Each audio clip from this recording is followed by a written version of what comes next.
Welcome to our third lecture of our public lecture series, looking at Japan as a regional security actor. This evening, we will be looking at the US-Japan alliance. Now, the US-Japan alliance has been for the longest time the beacon of stability in East Asia, really the cornerstone of the regional security architecture, guaranteeing peace and security in the region.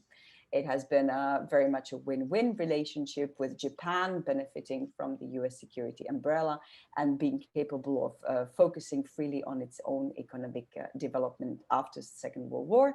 And for Japan and for the US, it was guaranteeing a permanent strategic presence in the region. Now, what has it become now, almost 70 years after its conception? How did it evolve? What is the nature of this changing relationship between the US and Japan? And is it capable to face some of the new security challenges that we see emerging on the regional security scene, such as the rise of China or the whole redefining security landscape of the Indo-Pacific? Now, these are all crucial questions, and I'm absolutely delighted to welcome an expert that we couldn't probably pick a better one, Dr. Jeffrey Hornung, a political scientist at the RAND Corporation from Washington. Jeffrey has been following the Japanese foreign and security policy for his entire professional career, has published extensively on the issue. I will not go to his previous posting, but I'm absolutely delighted to welcome him here. Thank you for joining us. Our second speaker, and I call this an annex, it's become a custom now with our public lecture, will be Dr. Ramon Pacheco Pardo, our very own VUB Korea chair. Ramon is also a lecturer at the King's College London and is a Korea expert on the Korean Peninsula. We thought of bringing these two topics together because, of course, the US alliance system in the region has the Japanese, but also a Korean chapter. And we thought it was a very interesting added to the topic to kind of bring those issues together and see also the trilateral dynamic in the region. Now, before I pass the floor to Jeffrey, just a few housekeeping rules. This lecture is as a public one. It's being recorded. It will be made available in its entirety on our YouTube channel after it's over. You are all muted and cannot see or be seen by other participants, but you are more than welcome to post your questions in the Q&A box, which is on the bottom right of your screen. So without further ado, Jeffrey, the floor is yours for about 45 minutes, and I'm really looking forward to this. Thank you. Well, let me bring up my slides here.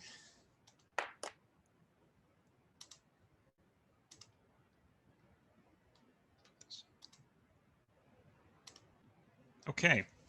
Well, thank you very much. It's really a pleasure to be talking about this topic and to be able to virtually meet everybody, at least have a conversation here in normal times. It would be an honor and a pleasure to be over there in Europe again and talking about these things. But for the time being, I'd be happy to entertain questions after the talk today. But it's really a great week to talk about these things, because if you've been following the news, really this last week, the US-Japan alliance has been in the spotlight, whether it be the Quad meeting last week, and we can talk a little bit about the origin of the Quad, but also the 2+2 meeting, the statements that have come out, which I'll get to later in my talk today. But it really is just a great time to talk about the US-Japan alliance.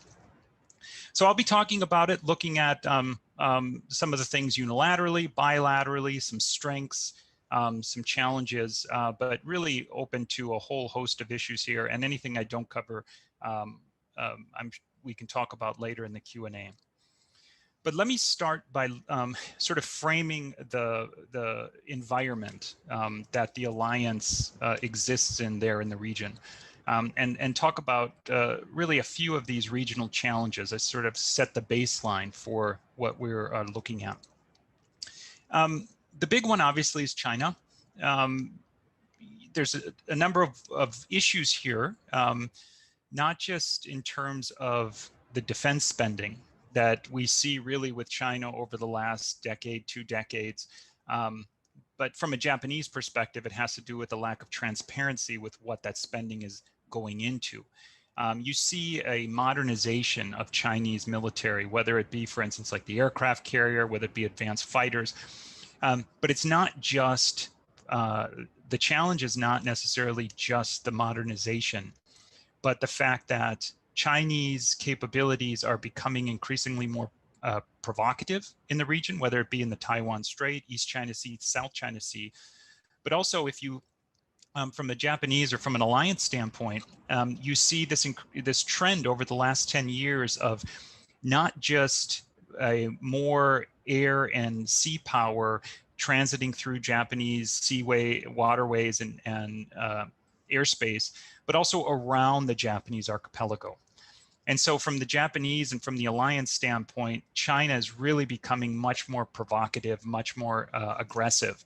And you really see this, sort of the snapshot of this has to do with the Coast Guard. I have the Coast Guard ship there.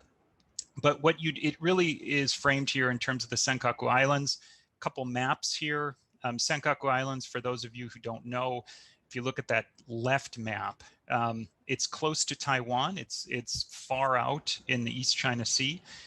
They're uninhabited. You see there 3 of the largest ones. The cluster down there, that's Uotsuri in the background, and then you have Kitakojima, Minami Kojima there in the foreground.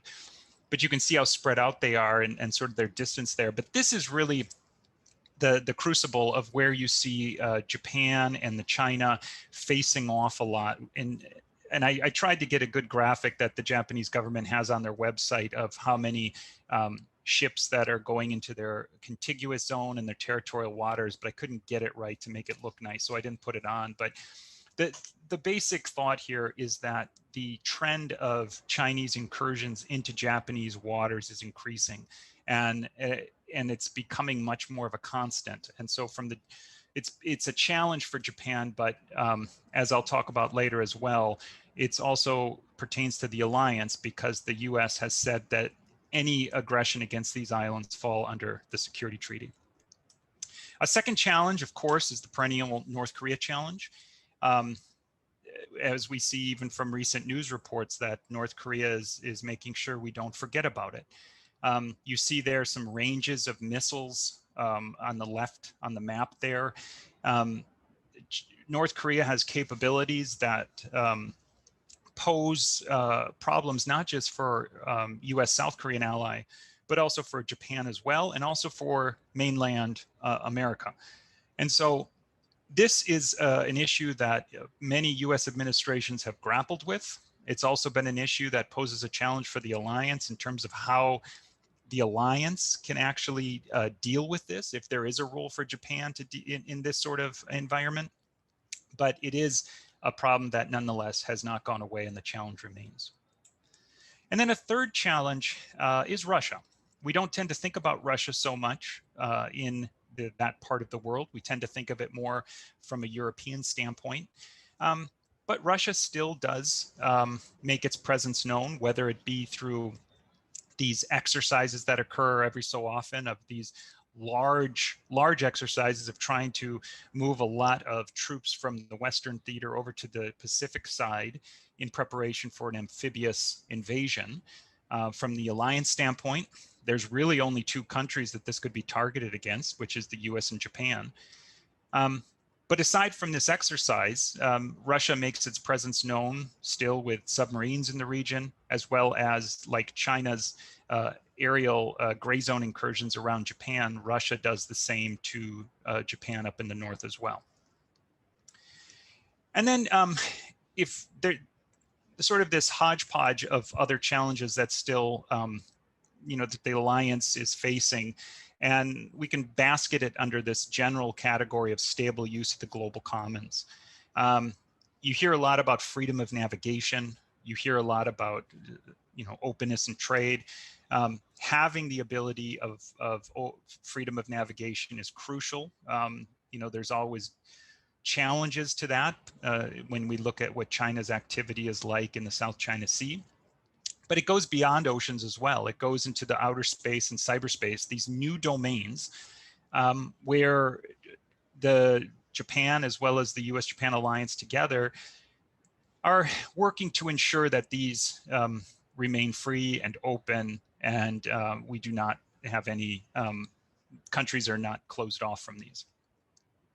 So with that as sort of a scene setter or a, you know, a situational awareness here, a baseline, let me pivot. First talk about Japan unilaterally, and then move more into the US-Japan alliance. And a lot of this up front will focus more on the military component, because the alliance at its heart is a war-fighting relationship. There is a diplomatic element, and I'll talk about that, but I tend to focus on some of the military component of this relationship. So one thing I always like to remind people, and if you're not that familiar with Japan, this may come as a surprise. Japan does not have a military, at least in nomenclature. Japan has what they call self-defense forces, or Jietai. And this goes back to their constitution that came about after World War II.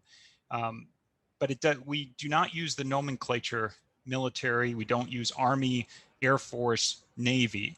Instead, we talk about the ground self-defense forces, or GSDF, the air self-defense forces, or ASDF, and the maritime self-defense forces, or MSDF. And you see here the breakdown. It's primarily land-based. That's where a lot of it's really heavy on the ground self-defense forces, with the air and maritime components relatively equal there. So even though it's not a military in name, it looks like one. Here's just a snapshot of some of their capabilities. And I put this up there just to remind folks that it does have advanced weapons. And it's over the past decade, 2 decades, it's really been making some key enhancements in these capabilities. And so you see it does have advanced fighter aircraft. It has surface and subsurface ships. If you look to the right there, that is not an aircraft carrier. That is called a helicopter destroyer, but it sure looks like an aircraft carrier. And if I recall, I believe it's even larger than the Italian aircraft carrier. It does have sophisticated and advanced air and missile defense systems. You also have capabilities in the air that collect intelligence, surveillance, and reconnaissance, or perform those missions. You have surface and aerial capabilities to perform anti-submarine warfare. And then you have specialized forces, such as what they've been developing in the ground self-defense forces to conduct amphibious type operations, like you see there to the right, that amphibious assault vehicle. In addition to Japan having and enhancing their capabilities, Japan does have self-defense force bases all over the island. And in the past decade, the key that's been happening here is this transformation of moving sort of their posture away from heavily focused on the north. If you look at the left map there, the northern island of Hokkaido, there used to be a focus on the north because they were anticipating a northern invasion from the Soviet Union. But over the past decade, you've seen this transformation to the south, southwest. That middle map there is really a breakout of the bottom part, that maritime part of the islands between, if you look on the top left, you see Kagoshima. Between that and Taiwan, that's a breakout of the islands there. And this is largely in response to the China challenge that I referred to earlier. And so you have the self-defense forces establishing more of a presence in the Southwest Island chain. It's called the Nansei Shoto. Not only just a presence, but they're actually putting anti-ship cruise missiles there, as well as surface-to-air missiles. And so you have more of this sort of a reposturing, understanding that the threats today are different. So now I'd like to pivot to the alliance. I give you that, just a couple slides on Japan, just so you are up to speed on what the Japanese self-defense forces look like and what their posture looks like. But let me really shift now to focusing on the alliance itself and sort of the strengths of the alliance. And by far, the biggest strength here is forward presence. The forward presence, you have US presence in Japan. Yes, it's for defense of Japan, but it's also a public good because it helps promote regional stability by having the presence there. And important to note, US presence consists of all US services and a subordinate unified command of USFJ, United States Forces Japan. And so you see here on to the left side, there's approximately 54,000 military personnel. That fluctuates. But then you have a whole host of other civilian employees, dependents that are there as well. And some of the major units that are there, each of the branches have a major unit, although the Army, US Army Japan, is the smallest of all the services there. But still, you do have a presence by all of the services. One thing that you hear a lot of, and again, this is sort of the reciprocal relationship. So Japan not only hosts the US, but Japan also helps cover a lot of the costs associated with the US presence.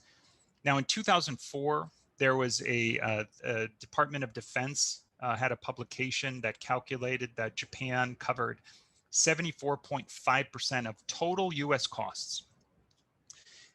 It's been unclear exactly how that's fluctuated over the year because the DoD has not released any similar calculations since then. Just yesterday, the Government Accountability Office released a study. For those of you interested in this, it was a study on both Japan and South Korea that went through and detailed the costs of U.S. presence in these countries, as well as how much the host country provides back. And so you see here for 3 years, the DoD obligated $20.9 billion for Japan, and Japan provided $12.6 billion in cash payments and in-kind financial support. You do the calculation, that comes out to 60%.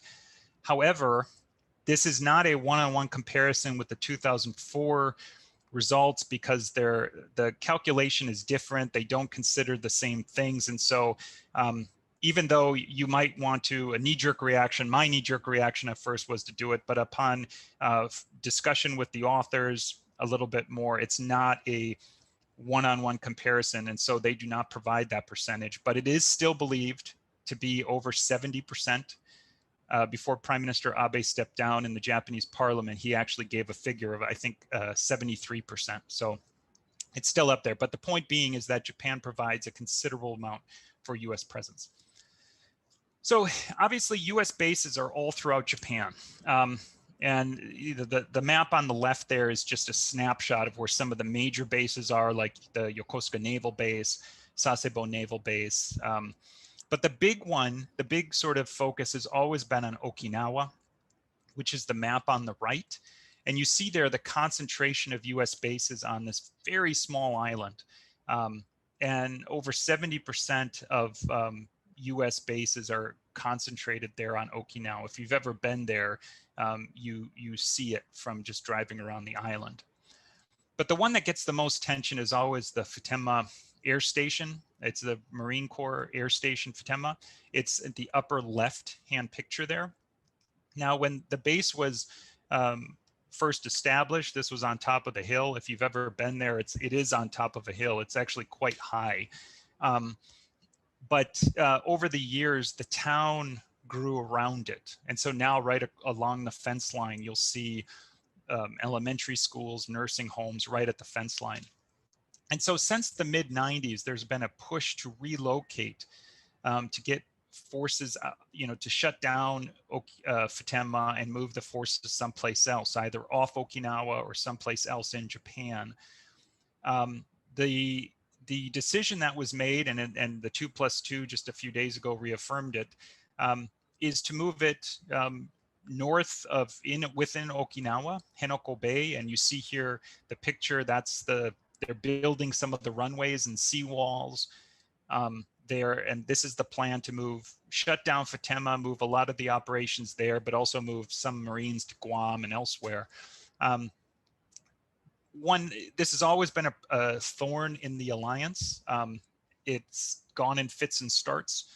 And even now there's been a lot of talk about some of the pillars that were driven into the seabed for this site are already sinking in the soft sand. And so it's been almost 25 years since the original plans for relocating Fatima have started, and we're still nowhere close to shutting it down. But this is always an issue with the alliance. But let me go back to some of the strengths. And I really want to focus here on highlighting a number of issues that don't always get their fair share of attention, but really are key parts of the alliance. And they all revolve around interoperability. The first is similar equipment. Japan acquires more than 90% of its defense imports from the United States. And that includes some of the things you see here, like the F-35, the E-2D aerial early warning aircraft, the V-22 there at the bottom, as well as the SM-3 Block 2A missile interceptors.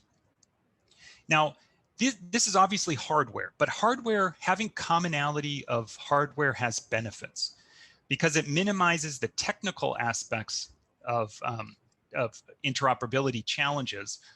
And it also pays dividends in an emergency, because by having your ally sharing the same spare parts means that if you run out of parts in an emergency, and your ally would likely have some of these. And by having an acquisition and cross-servicing agreement means that the allies can share these with each other. The second is their regular training and exercises. They've had decades of bilateral training and exercises, command post exercises, field training, tabletops. If the last slide was about the hardware, then this really is about the software, in terms of the human software, because these are opportunities to maintain individual levels of operational readiness, to enhance specific skill sets of each of the personnel, but also bilaterally, it improves coordination, it enhances response capabilities, it enhances the skills of the services that are involved. They develop similar methods, and also these are opportunities to share strategies and tactics with one another. And so you look at these all collectively. Together, it enables them to better operate together across a spectrum of conditions. A third strength in terms of interoperability has to do with similar operational concepts and doctrines. Much of this is due to the role that the US played in establishing the self-defense forces after World War II, and then followed by the decades of exercises and training that we just talked about. But by having similar operational concepts and doctrines, things like having what I'm talking here is about submarine warfare, mine warfare, amphibious warfare. This ensures coherence between the armed forces, because they embrace common language, common terminology, and that provides them an opportunity then to share assessments on operational issues when they're looking at it the same way. And it ensures then that they operate more effectively in the battlefield. And then finally, and this is one that rarely receives attention, it's the maintenance support. Japanese companies provide maintenance support to key pieces of US equipment. And so you see here, for instance, the MV-22 at the top, that's the Marine Osprey, US F-18s, MH-60 helicopter, and then as well as Aegis ship, F-35 parts there at the bottom.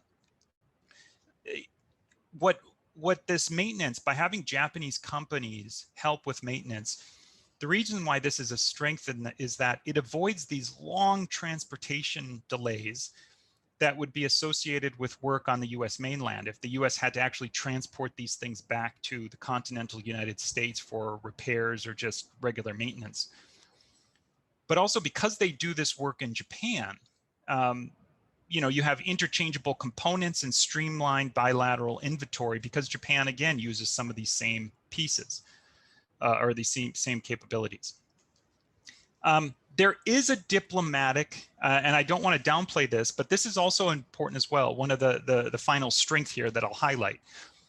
They share basic values and strategic interests. Between the peoples of both countries, there are strong cultural bonds. Things like right now with Washington, D.C., with the cherry blossom season coming up, there's a high level of attention given to the history of Japan providing those to us over 100 years ago. And so there's a lot of cultural bonds between the people, as well as at the political level, the basic values and strategic interests. Obviously, both democracies and market economies. But all this together, and I'll use language from today's world, is that all this leads them to be supporters of international law, supporting peaceful resolution of disputes, as well as wanting freedom from coercion. And so all these things together help form a very strong alliance. That said, this isn't a sort of a negative, or a converse statement, but it's there have been some changes, some important changes that I think have pushed the alliance a little bit forward here. And the first one I'll highlight is the 2015 Defense Guidelines. This was the second time that the guidelines were revised.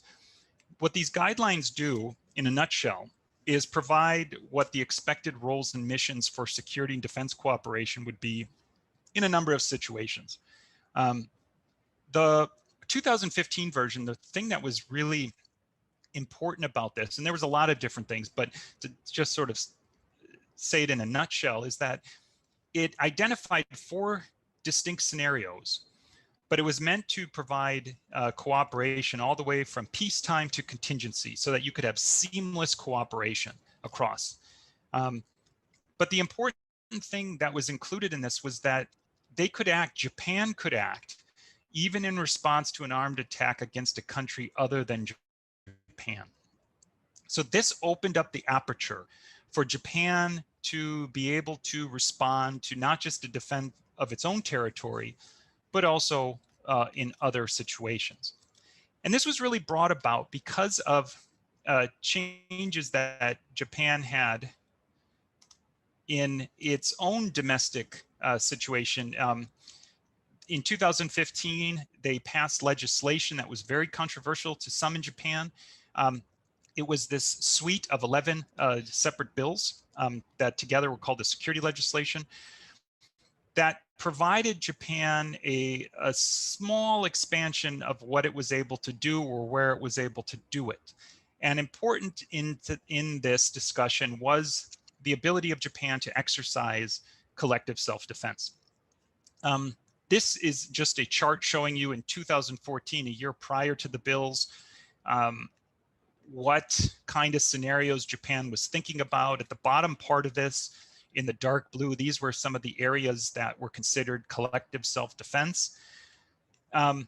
To those of you who are familiar with NATO, some of this argument may seem sort of strange, but prior to this legislation, if a Japanese ship was next to an American ship and the American ship came under fire and was sinking, the Japanese ship, even though it was an ally, it is an ally, Japan could not fire back. This changed it. The laws changed that to allow Japan to be able to actually come to the aid of the United States in a situation such as that. A second important change has to do more in the diplomatic realm. And this is stuff that you see really in the last week. This has come back front and center. But you see this free and open Indo-Pacific strategy as well as the Quad. The United States and Japan have a strategic alignment, but that's not to say that they always had a strategy for dealing with the region. In many ways, the US was doing the rebalance in recent years, and Japan was, prior to FOIP, it was engaging in different bilateral relationships. But when you have the convergence of both countries agreeing to a common strategy, suddenly you have this diplomatic engagement strategy that they didn't have before. You couple that with this strengthening of 4 key democratic maritime nations with India, Australia, Japan, and the United States. And now suddenly the alliance is more regional in scope. It's not just defense of Japan. Arguably, it has expanded over time, but really now it is much more of a regional vehicle by which to engage the region. And again, like before, this was made possible because of changes in Japan. In 2016, Prime Minister Abe, there you see in the picture, he gave a speech in Kenya at the TCAD conference. And 3 main pillars he laid out, you see there in the bullet points. It was about promoting and establishing rule of law, economic connectivity, as well as peace and stability. But this strategy that Japan promoted really took off, in that Japan pitched this to the United States in 2017, and then that became part of the United States strategy, which then you see other countries in the region, including Quad countries, take elements of this, and they might not all say FOIP, but there's elements of the FOIP concept or FOIP strategy, and now it's really become a diplomatic shaping element in a way that doesn't talk about China, but it still is a strategy by which countries can push back on China or alternatives to China. The same, the Quad here also has its history. I mean, the origin of the Quad goes back to the 2004 Indian Ocean tsunami, when these 4 countries got together and helped with the HADR response. But in 2012, Prime Minister Abe wrote an essay about a security diamond, in which he tried to revive the concept. But it wasn't really until about 2017 that this picked up again, when Australia and India and the United States, they all sort of started having the same trepidation about China, that it really took off again. And now we see, just last week, the first leaders meeting. But it's also FOIP and Quad, the success is really also built off of some of Japan's new approach in strengthening its bilateral relations with a lot of other countries. So sort of just a simplistic pyramid that I drew up here, but sort of meant to symbolize priority of efforts. But Japan has been putting a lot of efforts in strengthening strategic ties with Australia and India. After that, you have this next set of countries that includes some key European countries and NATO, and then others. In the bottom, we could put many more countries in there as well. But the point being here is that Japan has been being much more proactive, which has helped with the success of FOIP, as well as other engagement outreaches. And then finally, one big important change here, I would say, is just what happened earlier this week, this 2+2 meeting that occurred in Tokyo. The reason why I think it was important was, one, because it called out China much more explicitly than we've seen done before. You see here China referred to in terms of, saying that it presents economic, military, technological challenges to the alliance and to the international community. It talks about the new China Coast Guard law as a disruptive development. The third bullet point is really, to me, one of the biggest highlights here, is it explicitly says that the Taiwan Strait peace and stability is important. It objects to China's unlawful maritime claims in the South China Sea. And the 5th point is also extremely important. It talks about human rights concerns in Hong Kong and Xinjiang. Now, these are all very important because while the alliance has talked about China and acted to sort of deter China, going through this full list, especially mentioning things like Taiwan, especially like mentioning these human rights issues. This is something we haven't seen publicly before, but it really is being explicit in saying that this isn't just the US concern. This isn't just a Japanese concern. This is an alliance concern, which really pushes the alliance, I think, a little bit more forward in a way that it hasn't. But on the alliance itself, there was a couple things that I think get not as a visible light because of what was said about China, but you see this need for attention on things like roles, missions, and capabilities, meaning that maybe we need to think a little bit more about how we're postured against the threats. You see this word realistic, bilateral, multilateral exercises and training. I mentioned before about the decades of exercises and training. One of the complaints has always been that these are not realistic, that we need to really think more and actually have more realistic scenarios to train against. There's talk about new domains, cyber and space, which the allies have mentioned before, but again, it's front and center. And then there's a Japanese promise to enhance its capabilities even more. So I think that what we see with this 2+2 is really, it's laying putting a flag in the ground in terms of this is what's important to the alliance, and this is what is important to us regarding China, and really lays out a path forward here. Questions that I have, and I'm trying to time this. I think my timing is perfect here. Questions about the alliance moving forward. One of the big things from an American perspective is the status of Japan-South Korea relations. Obviously, South Korea is a US ally as much as Japan is a US ally. And both of them are important. But the relations between our two allies have deteriorated recently in a way that is concerning. So the question ahead is, what will happen with this bilateral relationship? It's something that we do need to resolve, something that we need some improvement in. It's not sustainable, especially when you think about the challenges in the region. A second issue is Taiwan. Now, the 2+2 statement had the Taiwan Strait in there. And we have seen some statements recently by Japan's defense minister and also state minister of defense regarding Taiwan.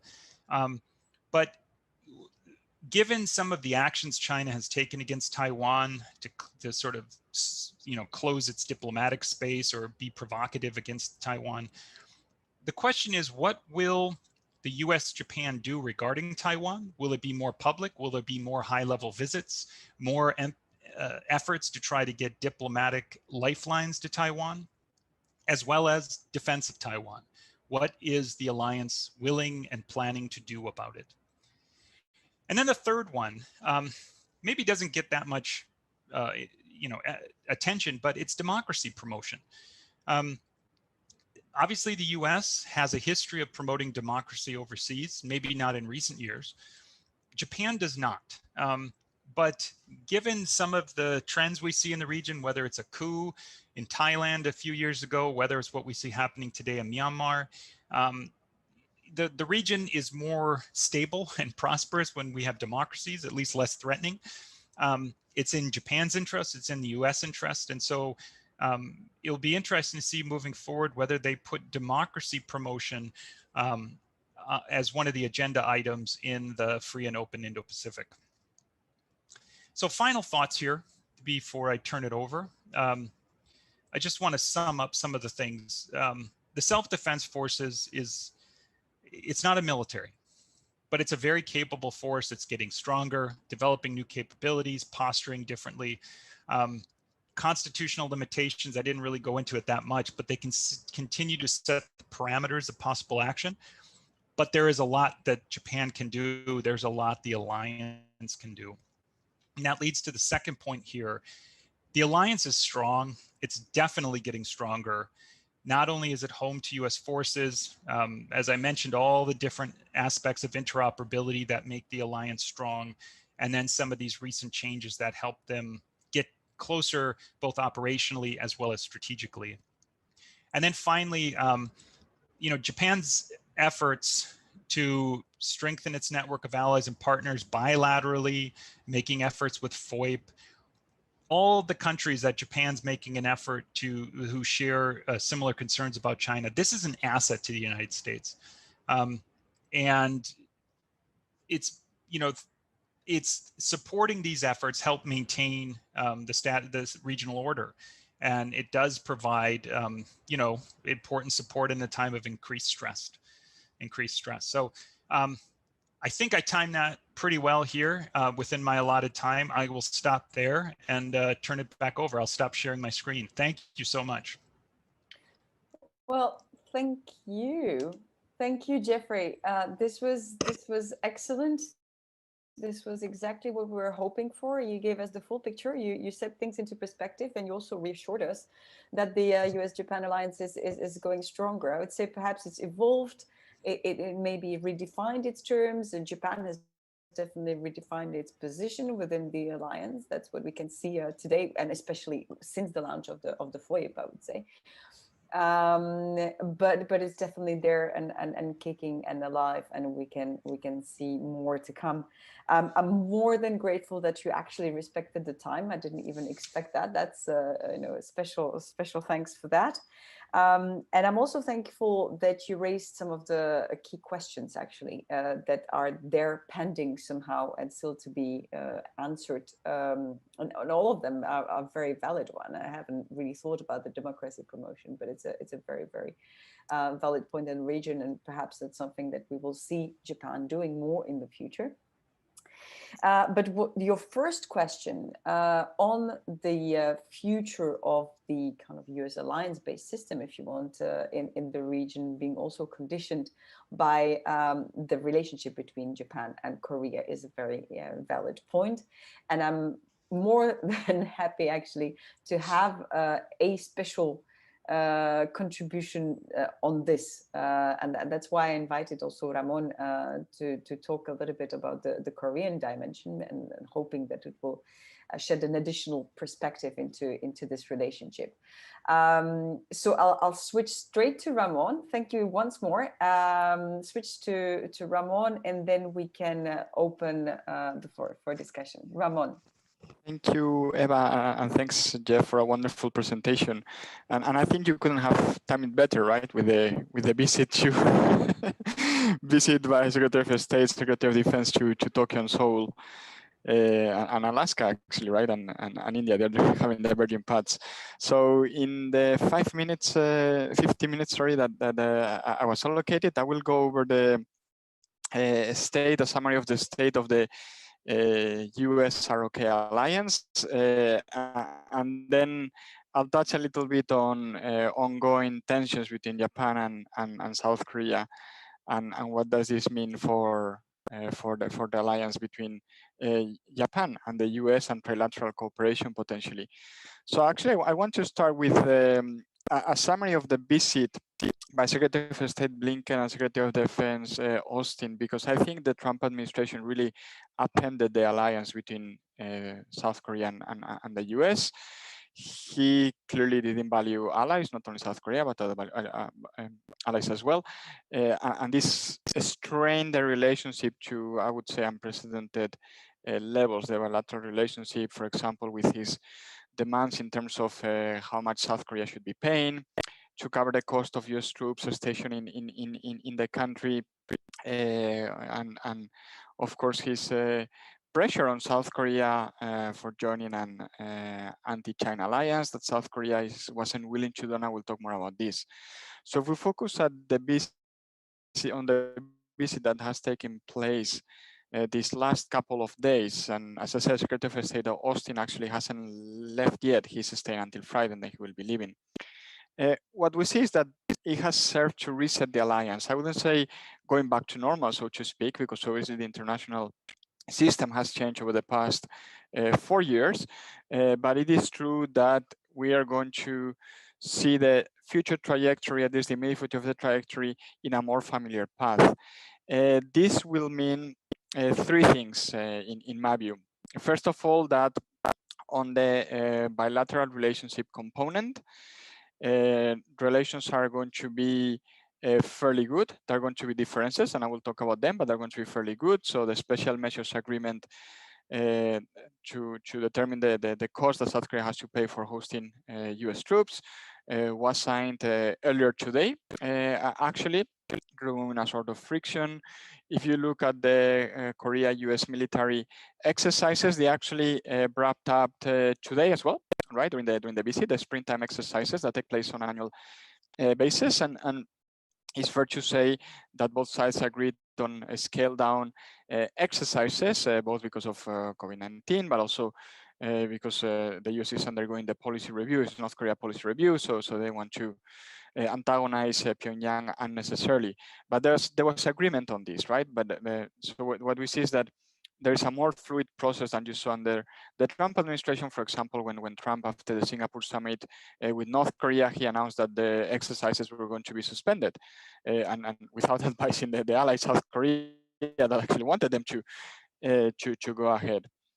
There has been a focus on OPCON transfer, which is a very big issue for South Korea. So the fact that in case of war between the two Koreas, South Korean troops would be under the command of the US, and South Korea wants this to change. An agreement was signed already during the no-Hyun administration, started in the mid-2000s for transfer to happen. So South Korea would have command of the joint forces in case of war with North Korea. This hasn't happened yet, but you see South Korea and the US sitting down to agree on a timeline as to when this could happen. And again, this is something that the Trump administration was very difficult to agree on. In terms of focus, obviously the alliance, as we all know, when it started in the 1950s after the Korean War, it was clearly geared towards containment and deterrence of North Korea. The core objective as alliance is a bit broader today, and I will refer to this on the second point that I want to raise. But let's stay on North Korea. I think it is widely acknowledged in South Korea that the alliance has been extremely helpful throughout history, but also that at this point in time, if there were going to be a conflict between two Koreas, obviously there would be very heavy losses in South Korea, but South Korea would end up winning any potential war that might take place with North Korea. So why are troops still in South Korea? Up to some 25, 26, 7,000 troops, American troops continue to be in South Korea. Why is South Korea covered by the American nuclear umbrella? Well, I think that in South Korea, the alliance has moved beyond only the deterrence of North Korea, and it has become a cornerstone of its foreign policy in the sense that it is considered to be an enabler of South Korea's role at the international level. And this is something that is discussed very often in South Korea, both by liberal governments and previous conservative governments, how South Korean security policy, foreign policy is enabled by the alliance with the United States. It's enabled in military terms, but also it is enabled in diplomatic terms. So what we see here is that the alliance, yes, have moved beyond North Korea, and one of the reasons why South Korea wants to maintain the alliance is because it actually helps South Korea in its own foreign and security policy, which takes me to another point that I wanted to raise, also related to the meeting that took place today and yesterday between Seoul and Washington, between the visiting delegation from the US and the South Korean counterparts, which is China, right? Now, we have seen the presentation how Japan and the US have similar views of China and have a fairly similar policy, right? Because you see the Quad being now a cornerstone of the way Japan and South Korea are dealing with China. It is fair to say that this is not necessarily the case for South Korea, partly because of the role that China would play in any potential reconciliation process between the two Koreas. So South Korea wouldn't want to unnecessarily antagonize China because of the role that it would play in a reconciliation process with Pyongyang. Also partly because of the TAD issues. So for those of you who don't know, in 2017, when South Korea agreed to the deployment of the anti-missile system by the US TAD, there was economic retaliation from China. I wouldn't exaggerate the role that this plays on South Korea's decision or different views of China, because it is true that there has been a process of ongoing economic diversification in South Korea, and the view that South Korea is reliant on the US for security and for China when it comes to economics, I would say it's not very widely shared among the elites in the country. They say, well, maybe in the past might have been like this, but a few years ago, but this is clearly not the case as of 2021, or even before the pandemic, the discussion was different, right? But what we see though is that South Korea has a similar view to many other countries, for example, in ASEAN, that they don't see the need to choose between the US and China. Now, having said that, if it came to a choice, right, let's say, for example, I'm imagining here there is a conflict, military conflict between the US and China, the choice is obvious for South Korea. It would be the US. There's no question about that. It doesn't matter if you talk to conservative or the South Korean military, or if you talk to someone in MOFA, the Ministry of Foreign Affairs, in the Ministry of Defense, or Chongwade, right, in the Blue House, right? They'll say there is no question about it. But obviously, they don't want to have any sort of conflict between both sides. Even the trade war that we saw during the Trump administration for South Korea was unwelcome news. So this is where you see a bit of South Korea and the US. And this is why you see South Korea struggling on whether to join the Quad or how much to cooperate with the Quad to deal with China, right? I would say that in recent months, there has clearly been a move towards a greater acceptance of the Quad, and especially since the Biden administration took office, and I try to refashion the Quad in terms of what can the partners do together as opposed to containing China, right? You have seen this increasing move in South Korea towards acceptance of this institution and potential membership, right? So this is something to consider as well, that even though there is a gap in terms of how to deal with China, you could argue that the gap is narrowing, and it could be narrowed further if the US takes a less antagonistic approach, or openly antagonistic approach, as they were putting it, vis-a-vis Beijing. So this is a second important point.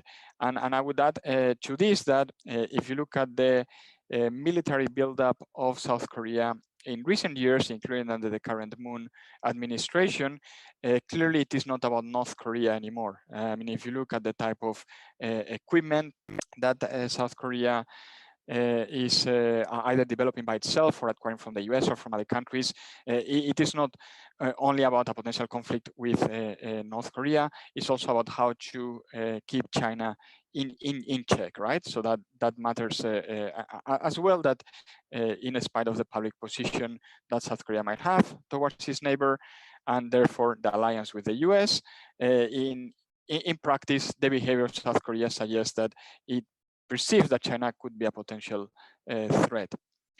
And for the last 5 minutes or so, I wanted to focus on the trilateral relationship between the US, South Korea, and Japan. I mean, it's obvious for anyone to see that there are tensions between Tokyo and Seoul. It should also be said that I think on both sides, and for sure in the South Korean side, there have been more recent attempts to try to move beyond these tensions and try to find common ground for cooperation. But for the time being, there are tensions. Now, this makes managing North Korea policy more difficult from a US perspective.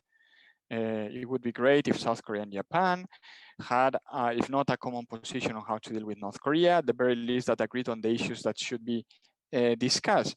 But we saw in the Quad statement from last week that two of the issues discussed were the nuclearization of North Korea plus the abduction issue, the abduction of Japanese nationals, but there was no mention of peace in the Korean Peninsula, and obviously in the statement released today by the Blue House after the meeting, before the meeting between President Moon and Secretary of State Biden and Secretary of Defense Austin, right? The remarks of President Moon, he referred to denuclearization, but then he referred to peace in the Korean Peninsula, not necessarily to the vaccine issue. So this is a sign of the diverging views that there might be, and the gap cannot be narrowed because there is no trilateral cooperation as of today, right? In a few months' time, this might have changed with the US pressing for this. And then if we focus on China, because as I said, China is other of the reasons why the alliance has become stronger over time, or has continued to operate. You see how I wouldn't say that South Korea has a different view from Japan, right? In terms of the potential threat that China is. But it is true that the way that South Korea has tried to deal with China is not necessarily the same as of Japan, right? And I think without trilateral cooperation between the US, South Korea, and Japan, then it becomes more difficult, right, for Japan and South Korea to come up with a common way of dealing with China, but also for the US with its ally South Korea to try to deal with Beijing as well. Having said that, I want to end in a positive note. We should say that, I mean, there is ongoing cooperation between South Korea and Japan. So you see this in the Gulf of Aden, for example, the counter-piracy mission that we have there. So for example, last year, the navies of South Korea, Japan, and the EU, actually, UNAP 4, they conducted joint exercises. This was actually interestingly announced by the European Union, not by South Korea or Japan, but they do take place. There is an ongoing dialogue about the cyber threat coming from North Korea, coming from China, coming from Russia as well. So you see this dialogue between the South Korean side and the Japanese side because there is a common threat to both countries, right? And obviously to the US as well.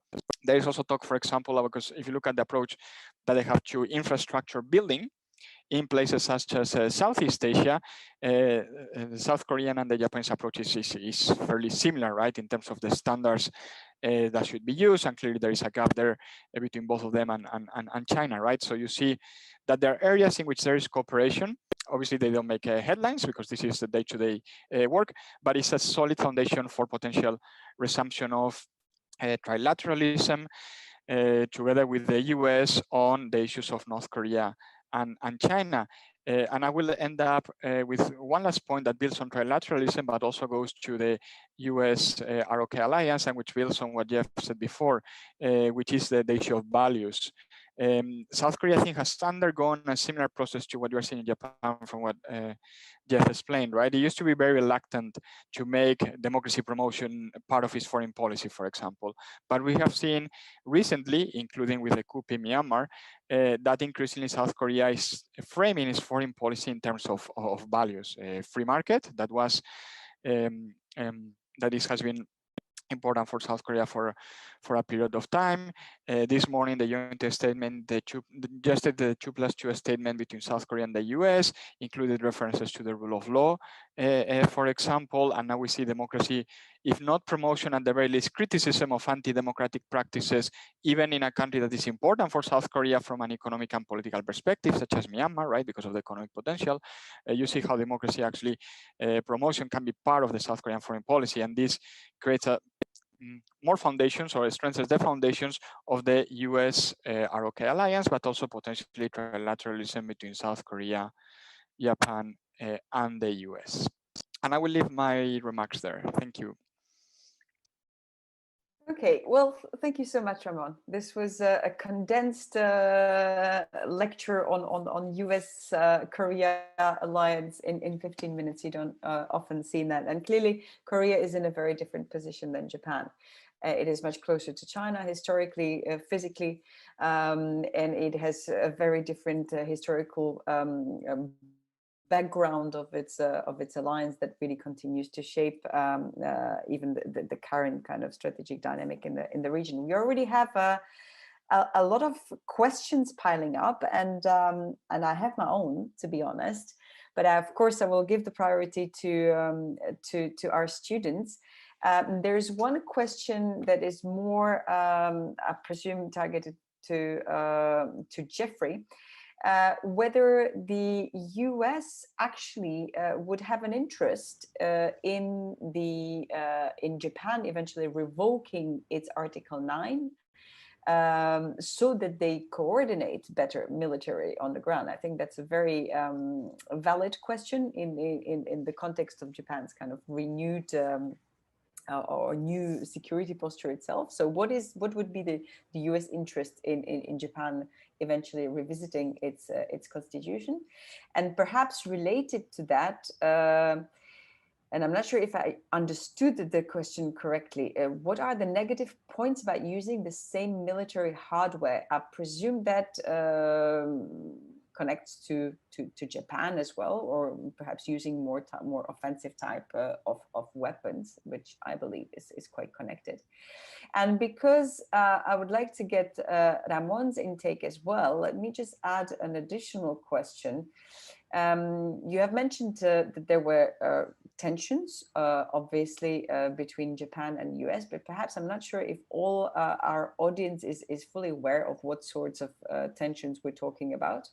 So if you could just perhaps shed a little bit of light on the roots of these questions, of these tensions, but very quickly, and the practical impact that it may have actually for the United States, because we talked about the trilateral cooperation, but what in reality are we talking about? Are we talking military exercises? Because they are still taking place. You mentioned already that there were actually joint exercises also between Japan and Korea elsewhere. So what is really the biggest impediment of these tensions on the US alliance-based system in the region? And I guess that's a question for you, but of course, I'm more than happy to hear Jeffrey's takes as well. So yeah, does the US have an interest in Japan revisiting its constitution and eventually revoking Article 9? Jeffrey? I mean, the short answer is no. Because from the US standpoint, this is a domestic issue for Japan to decide. And really, when you look at the fact that Japan, they've had Article 9 for, 60, 70 years now. And as I showed you on the slide, they have very advanced capabilities. They train with the United States. The biggest challenge until 2015 was the fact that Japan wouldn't exercise its right to collective self-defense, as I mentioned in the example of two ships in the ocean next to each other. The fact that Prime Minister Abe reinterpreted the Constitution, didn't revise it, but reinterpreted the Constitution to allow Japan to do that, that addressed that problem. And so from the US standpoint, I mean, Japan does what it needs to do, or what it, from an alliance standpoint, it does what it needs to do for the defense of Japan. I think the issue you would hear from the United States is not so much Japan changing its domestic laws or constitution, but is it spending enough on its own defense? That is an issue, I think, that is more of a pertinent issue. But in terms of the hardware, I mean, operationally having the same military hardware, no, it's all roses, right? I mean, you can talk, you have the same things. I think the big challenge comes in that, like I mentioned, that Japan imports 90% of its defense imports from the United States. The issue that arises with that is they do it through this Foreign Military Sales Program, FMS. That adds additional costs for the Japanese. So now the counter argument is it's a lot cheaper for Japan to buy off the shelf from the United States as opposed to developing itself. But when you're buying the same platforms that the United States have developed, there's certain security issues that have to be overcome, that Congress has to make sure that it's okay with an ally buying certain things. But then the primary thing that you hear from the Japanese is the cost. It usually is some percentage more expensive by buying it the same hardware. And I'll turn it over to Ramon. Thank you. Ramon, would you like to perhaps tell a little bit more about the roots of the tensions and the practical limitations it has. Yes, but I mean, you said US. I understood US-Japan tensions. So clearly you didn't mean that. Korea-Japan. Oh, Korea-Japan. Sorry, yeah, because that's what I heard and said. Okay, it must be what tension we're talking about, right? No, fine. Yes, I think I mean I mean the root is the historical issue, right? So when the South Korean courts, right? When the South Korean courts had to hear the case about the slave labor during the Second World War, Korean slave labor, right? That was sent to Japan, and took a decision that Japanese companies would be liable for payments for the use of slave labor, right? And Japan, Japanese companies and the Japanese government said that they didn't recognize this decision, right? So it's a historical issue that remains unsolved. On top of that, you have the issue of obviously sex labor as well being used during the Second World War, that remains unresolved, right? I think that the tensions themselves probably won't be solved anytime soon, but this doesn't mean that there cannot be cooperation between the ROK and Japan, because this leads me to your second question, which is about the practical impact. The intelligence sharing pact continues to be in place, even though in 2019 South Korea gave notice that it was going to withdraw from it. It didn't in the end. It revoked the decision to withdraw. And actually, I have to say, at the time, I was quite convinced that they wouldn't go ahead with that after discussions with South Korean colleagues, right? So there is intelligence sharing taking place. You have different views about how useful the pact is or not. Obviously, from a political point of view, it is very useful because it shows that two allies of the US are willing to share intelligence directly without having to go through a third party. But I mean, in practical terms, I have very different views both in Korea and in Japan, and maybe both of you will know more about the Japanese side, right? Some officials saying is extremely useful because we have different capabilities, obviously. Some others saying, well, in practical terms, because we share intelligence anyway through other channels, maybe together with the US, for example, then it doesn't make much of a difference. But from a political point of view, obviously it matters. If you focus on tech, for example, right, because Japan imposed some export curves of high-tech goods to South Korea as a result of the tensions that we were talking about. But in practical terms, most of the applications from Japanese companies to continue to export to South Korea have been approved by the Japanese government. So again, you have the politics of it, right? In theory, there are sanctions, so to speak, on the Japanese side when it comes to certain types of export rights, certain materials to South Korea, and actually vice versa as well. In practical terms, if you look at the figures, well, there hasn't been much of an impact as a result of this. And I would go even further with this tech alliance that the US now is championing. Not only the US, we have European countries, the European also talking about potentially a tech alliance. Clearly, both Korea and Japan are going to be a part of it, and there is going to be a degree of cooperation in this area as well. So I think that the practical negative impact of ROK-Japan tensions maybe is more on what I said before, that there's limited coordination on North Korea policy and even on China policy. And on China policy, even though the views are fairly similar, the coordination is not there, right? So that's an area in which, again, from a practical point of view, probably the US will have to, without forcing them openly to solve the dispute, because I think the US might not be willing to do this, but behind closed doors, it might be asking the two of them to cooperate at the very least on dealing with these two issues, North Korea and China, something that they have been doing yet. I will add one last point, that I would frame the tensions between Japan and the ROK in terms of the tensions that you see with many other former colonial powers and their colonies. So I don't think this is unique to the Japan-ROK relationship. It's only that the two of them obviously are neighbors and are fairly similar in terms of being democratic, market economies, etc., and being close allies of the US. But I think the underlying tensions, I think they are very difficult to solve. So they just have to live with them. And sometimes they can, and over the past few years, it hasn't been possible, but then this doesn't mean that, you know, in a few months' time, we won't see more cooperation again. If I could just make one follow-on to what Ramon just said, you know, when he was talking about the intelligence sharing pact that Seoul threatened to cut, what was really interesting was at the time, in a real rare criticism, you had the U.S. State Department and the U.S. Defense Department and the ambassador to Seoul criticize the decision and say that this would impact the U.S.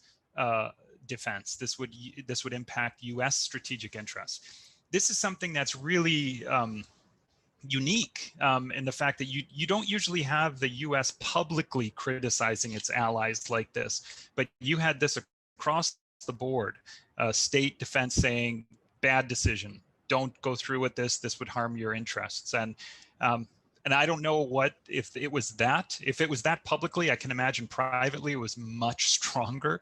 But for whatever reason, Seoul, as Ramon said, Seoul did in the end back down. Thank you. Thanks to both of you. Actually, I thought it was important to remind that because we just take it for granted that, of course, the two countries are have their differences, but we perhaps don't hear that enough in the European context. And it's true that it reminds us of the many historical tensions that we still see in Northeast Asia, especially, and it is not just about China, but it is also between the two completely like-minded countries with, you know, who could not share more actually in common in terms of strategic interests, in terms of partners, in terms of values, in terms of everything. And it's quite regrettable that you know, we get to this point despite all those similarities. Anyway, I'll pass to the second round of questions, if that's okay. Some of them are quite hypothetical, actually. I was surprised to see. Okay, oh, there's a new one. Sorry.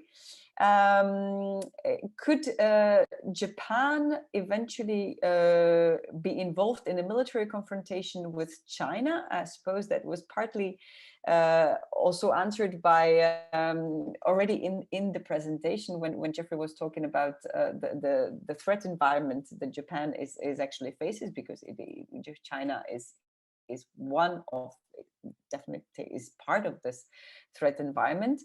And by the same person actually from the audience, what if Japan turns its code completely and eventually decides to side with China and against the United States in the context of possible ongoing domination of China in the Indo-Pacific? So I guess that's a little bit of a thought-provoking question.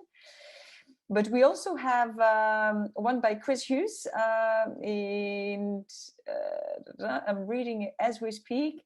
Question to Jeffrey. I agree that the US-Japan alliance is becoming more integrated and thus stronger, but can the US deploy sufficient capabilities to really maintain the balance of power in the alliance favor as China's strength grows, and especially its access denial? True. If the US cannot do this, how will Japan have to make up for the shortfall of its own capabilities? Or could this fundamentally fracture the functioning of the alliance?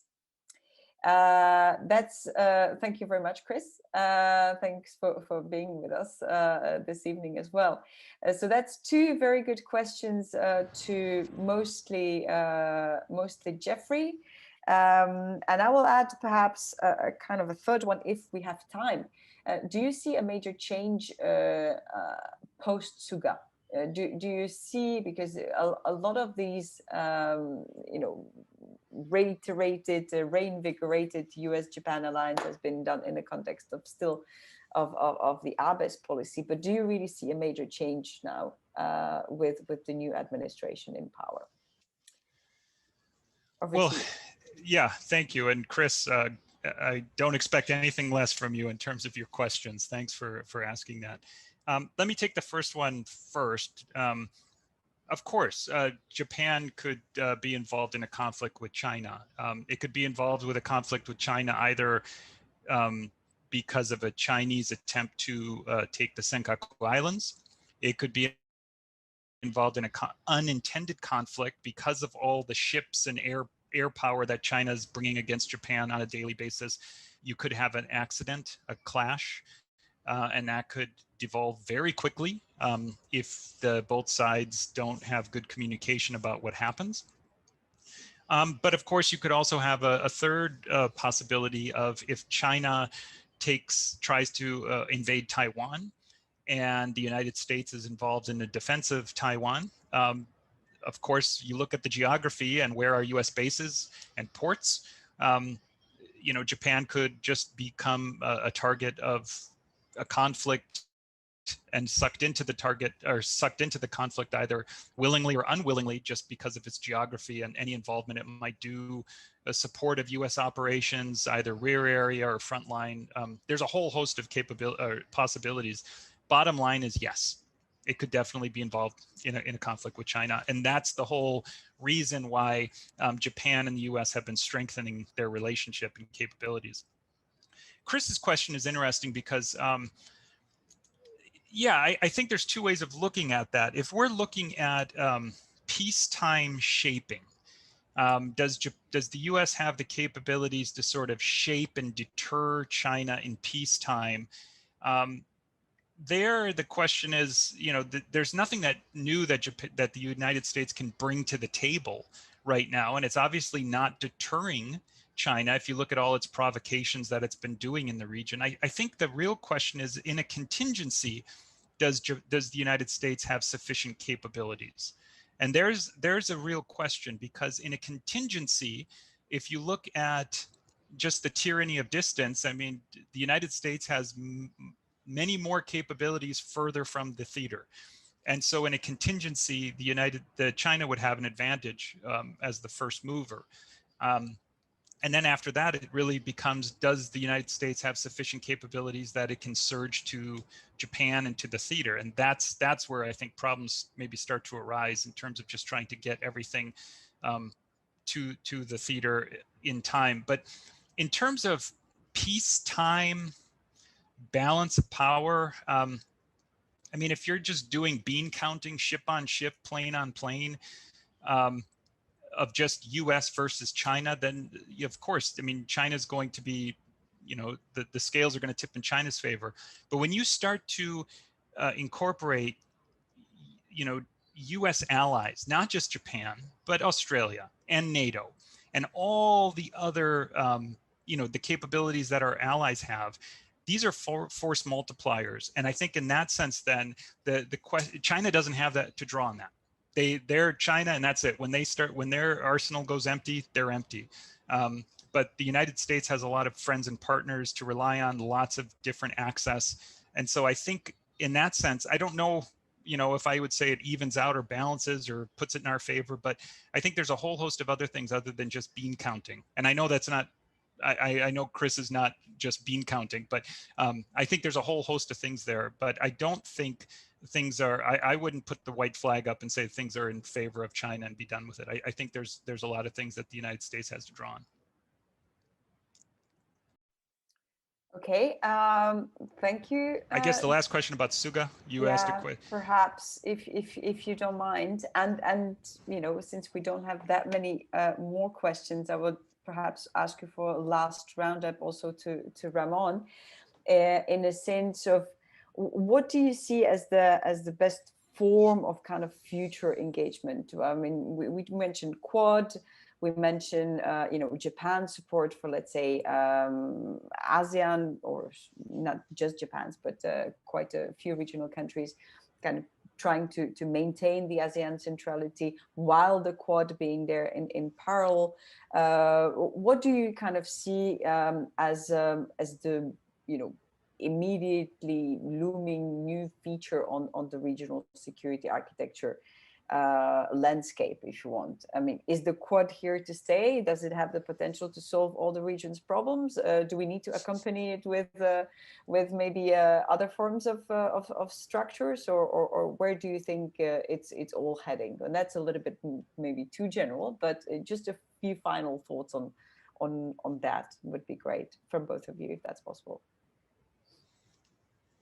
Okay, well, I'll finish on Suga and I'll answer that as well. I think that I don't see any changes with post Suga. I mean, I think from the Japanese standpoint, they have one alternative, and that is the United States. That's it.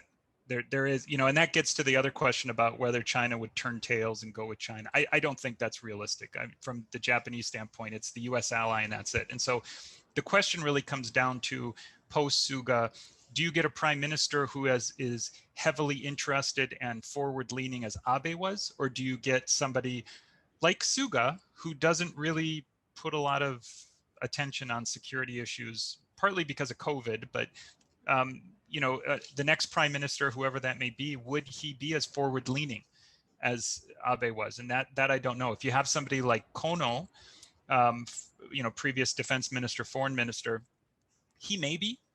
Ishiba is a former defense minister. He may be forward leaning as well, but being forward leaning is one thing. Having the political base to do that is another. And Abe had both. Kono or Ishiba might not have the political capital to be as forward-leaning as Abe was. But then the question you asked about the Quad, I think the Quad is a great first step. It's a good signaling. I think it shows some commonality. But my own view is that what comes next? Like for the Quad to really convince me, we need substance. We need an agenda. And I know that the joint statement and the Washington Post op-ed, they had a lot of things in there about technology, about climate change, about vaccines. I think those are good. But that's not necessarily a long-term agenda here for this sort of organization. And I've heard people here in Washington already say, well, if the Quad is central, but ASEAN is central, you can't have two centrals here. So which one is it? And I don't have the answer to, you know, squaring that circle, but I do think that there are some questions to be fleshed out yet about the Quad. I'm not poo-pooing it. I'm not, you know, saying pouring cold water on it. I think it's a great first step. I think it's really comforting to see these sort of four democratic maritime nations come together and sort of share strategic visions with one another. But in order to really go to the next level now, I think more of action plans or agendas, you know, more substance need. But that's going to come from now. So it's not a criticism. It's just going forward, more needs to be done. I think to add to what was just said, I think probably are going to see a multitude of forums in a very Asian way, right? So, I mean, the Quad, as we have seen, probably is going to continue to deepen cooperation. Of course, there is talk about Quad Plus as well, right? Even if not in all issue areas, but in some areas you could have the Quad Plus some other countries, you know, Korea, Indonesia, New Zealand, Vietnam, for example, as well. So I think it will continue to grow.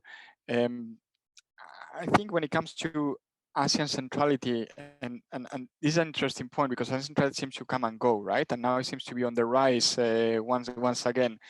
But then at some point there will be criticism of ASEAN centrality, or there will be discussion of, well, ASEAN is not doing enough, right? This cannot be central enough. So I guess it will continue to feature and it will strengthen and weaken depending on where we are. We haven't discussed it today, but of course there is the potential for some trilateralism between China, Japan, and Korea, not necessarily on security matters, but the three of them, at least on paper, remain committed to a degree of cooperation. And we have the TCO, Trilateral Cooperation Organization, right, which might not be as effective as people hoped when it was launched, but continues to be there. Of course, we have talked throughout the session today the potential for trilateralism between the US and its two allies, Korea and Japan. So So that could be revived, and clearly, I think clearly the Biden administration wants it to be revived. And then what I find interesting is that, if you talk to officials in the region, not only in Japan and Korea, but if you talk to officials in other countries in the region, they talk about, for example, the role that the ADMM Plus plays in bringing together the 16 countries, right, that are part of it, in issues such as crisis management, for example, right? And we don't discuss this very often, but if you talk to those who actually have to cooperate with each other through this format, they find it useful as well. So there are also these other formats that may come up. One thing that I think won't happen is a Northeast Asia, whatever you want to call it, peace and security mechanism, cooperation peace cooperation initiative, right? It has had different names over time because it has been tried many times, and it seems difficult to get 6 parties or 5 parties, if you don't want to include North Korea, to come up with a framework they agree on, right? So I think that's the one that we can discount for the time being. I don't see it happening. But then I think that there will be these other minilaterals, probably in parallel and dealing with different issues. And one thing that I think would be interesting to hear from both of you, at least from Jeff, is because all this talk about the Quad becoming an Asian NATO, and I think we can agree that this is not going to happen. But if on the way to NATO, where could Quad stop, right? Because I mean, I think if you talk to anyone, they'll say NATO is not going to happen in Asia. But if for some that's the goal, where do you think that the Quad could finish in terms of the more security type of cooperation as opposed to vaccines, for example? Excellent. Thank you very much, Ramon. I think, well, I would agree. I think the Quad is the new kid on the block, is the kid that we talk a lot about, and it's very loud, and he's probably here to stay, but it does not mean that it supplements all the other existing initiatives. And of course, besides all the sub-regional ones that you mentioned, there's also the ASEAN Regional Forum, there's all those big ones that actually somehow bring it together and manage to focus on some of the smaller issues as well, and somehow holds this whole diverse security environment together. Well, I would like to thank you both for your excellent presentations, for shedding some light into this fascinating world of the changing Indo-Pacific that we have been looking at for the last month through these lectures. Of course, it's not over yet. And I would like to just invite you in a kind of shameless self-promotion to the next of our lectures, which will be next week. And here we will kind of close the circle, looking at Japan and India, the new bilateral relationship that has been very much shaping the Indo-Pacific strategic space as well. With a lecturer from India and from Japan. So we will hear crossed views. And of course, if you don't have enough, there is not just lectures that the Japan program proposes, but there is also another conference next week where we will be discussing actually Japan and Korea's also, among others, approaches to the regional some of the most burning regional security issues, which is bipolarity, which is the US-China rivalry. Of course, stay tuned, continue to follow us on Twitter. You can rewatch this lecture on our YouTube channel, and of course, follow our activities on our website. With this, I would like to thank you once more. Wish you a lovely evening in Europe and afternoon in the US. Stay well, stay healthy, and I look forward to seeing you next week. Bye-bye.